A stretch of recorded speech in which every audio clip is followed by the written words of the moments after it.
டெல்லியில் நேற்று பேரணியின் போது போலீசார் தடியடி நடத்தியதில் காயமடைந்து சிகிச்சை பெற்று வருபவர்களை மத்திய அமைச்சர் ஜே.பி. நட்டா நேரில் சந்தித்து நலம் விசாரித்தார்.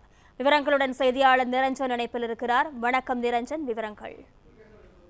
நேற்றைய தினம் இந்த காக்ரோச் ஜனதா கட்சியினர் நடத்திய போராட்டத்தில் டெல்லி காவல்துறையினர் நடத்திய தடியடியில் நூற்றுக்கணக்கானவர்கள் காயமடைந்திருந்தார்கள்.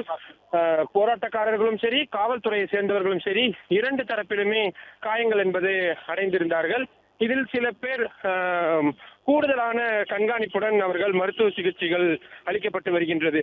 இந்த சூழலில்தான் டெல்லியில் இருக்கக்கூடிய ராம் மனோகர் லோகியா அரசு மருத்துவமனையில் அனுமதிக்கப்பட்டிருக்கக்கூடியவர்களை மத்திய சுகாதாரத்துறை அமைச்சர் ஜே.பி. நட்டா நேரில் சந்தித்து நலம் விசாரித்திருக்கிறார்.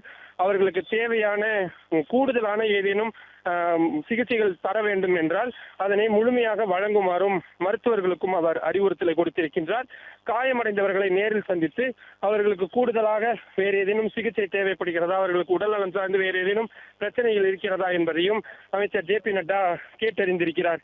காரணம், நாடாளுமன்றத்தில் இந்த விவகாரம் சம்பந்தமான விவாதங்கள் எதுவும் நடத்தப்படுகிறது என்றால் அப்பொழுது அரசு சார்பில் அதிகாரப்பூர்வமான விஷயங்கள் தெரிவிக்கப்பட வேண்டும். நம்பர்ஸ் என்று சொல்லப்படக்கூடிய அந்த எத்தனை பேர் அனுமதிக்கப்பட்டார்கள், என்னென்ன சிகிச்சைகள் வழங்கப்பட்டது போன்ற விவரங்களை தர வேண்டும். நீதிமன்றங்களுக்கு இந்த விவகாரம் வரும் பொழுதும் இந்த தகவல்களை பகிர்ந்து கொள்வது அவசியமாகிறது.